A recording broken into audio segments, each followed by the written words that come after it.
umwana akina n'ibere rya nyina ntakina akora mu bwanwa bwaze. Aya ni amagambo umugore wa Tom Close yabwiye wagerageje kuvuga umugore we nabi.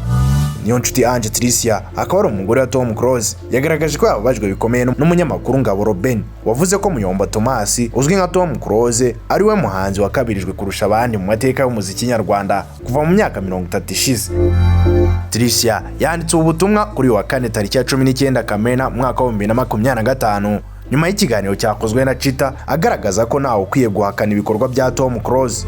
Ni ikiganiro yakoze nyuma y'impaka ndende zishingiye ku magambo yavuzwe na Ngabo Roben ubwo yari mu kiganiro 1-on-1 cya Tycoon Ndahiro, aho yari yasabwe kuvuga ibintu bitatu yabazi kuri Tom Close.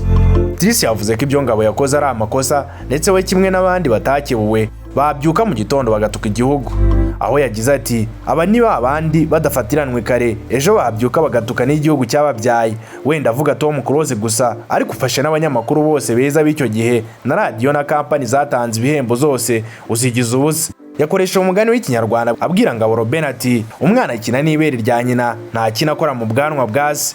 Ese ubundi ni iki Ngabo Roben yavuze mu kiganiro cyatumye abiciro ry'imigani iba ari byo biri kugarukaho cyane ku mbuga nkoranyambaga zitandukanye?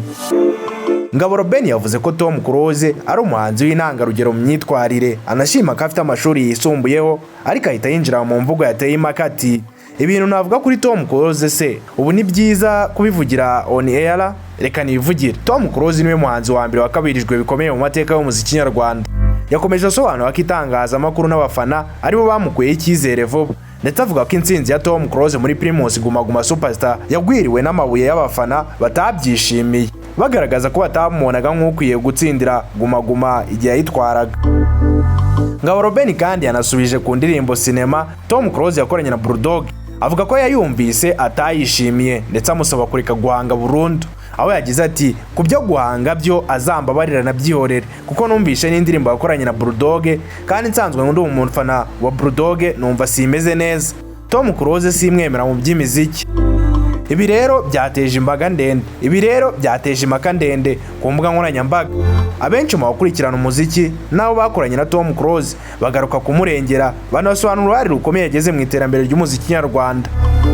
Benshi mu bamurengera bagize ati Tom Close ni indorerwamo y'icyitegererezo. Umunyamakuru nka David Bayingana, umunyamakuru w'Imena, yavuze ko icyatumye Tom Close arushaho kuba udasanzwe atari uko yaririmbye gusa, ahubwo ari uko yabashije guhuza ubuhanga bw'ishuri n'ubuhanzi, ibintu bidakunze kubaho. Aho yagize ati icyatumye Tom Close arushaho kuba udasanzwe nuko yabashije kuba umuganga n'umuhanzi icyarimwe, kandi iyi mikorere myiza ihuza ubwenge n'Imana byatumye aba icyitegererezo ku rubyiruko rw'u Rwanda. Uzwi nka Muyoboke Alex wamufashije kuva kera yavuze ko abantu bamwe bibagirwa uruhare Tom Close yagize mu muziki nyarwanda, aho yagize ati wari uhari ari kuribagirwa, uyu niwe watangaje byinshi tubona uyu munsi, yabifatanyaga no kwiga ubuganga.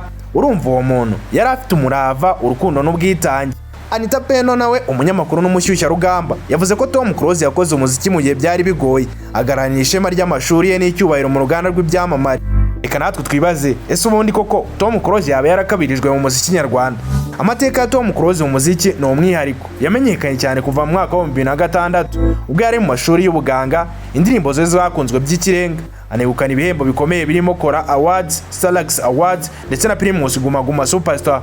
Kuba Tom Close yaraje guhitamo gushyira imbere umwuga w'ubuvuzi si ikimenyetso cyo gucika intege cyangwa kutagira impano, ahubwo ni icyemezo cyashingiye ku mibereho ye n'inzozi ze.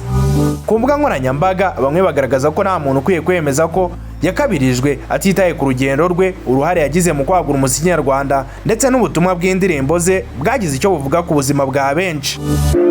Amagambo ya Ngabo Roben yatumye abantu bongera gusubiza amaso inyuma batekereza ku rugendo rwa Tom Close, ariko nk'uko byagarutsweho na benshi, Tom Close si umuntu watejwe imbere n'itangazamakuru gusa, ahubwo n'urugendo rw'umuntu waharaniye inzozi ze agera ku byo benshi batarageraho ubu ngubu. Mu gihe bamwe bavuga ko yakabirijwe, abandi bemeza ko yakoze ibyo abandi batari gushobora. Bavuga ko Tom Close ari umwe mu bantu bake bashoboye guhuza umwuga w'ubuganga n'ubuhanzi kandi akabikora neza.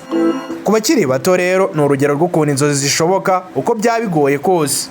Ubwo yari ari mu kiganiro Passport cya RBA, Tom Close yavuze ko ubuhanzi bw'umwuga busaba ibintu bitatu, burimo impano ifite ijanisha rya 40%, discipline ku kigero cya 30% ndetse na 30% y'imbaraga ubishyiramo. Nyuma y'ayo magambo rero ubu nta kindi kiri kuvuga ku mbuga nkoranyambaga usibye Muyomba Thomas, abenshi bagaragaza ko ibyo Ngabo Roben yavuze bitari bikwiye ko Tom Close ari umuhanzi w'icyitegererezo ndetse wari ufite imana idasanzwe. Mwibutsa ko iyi ari Kora Media, niba utarakanda subscribe ikore nonaha kugira ngo tuzacikanwa n'ibiganiro tukugezaho umunsi ku munsi.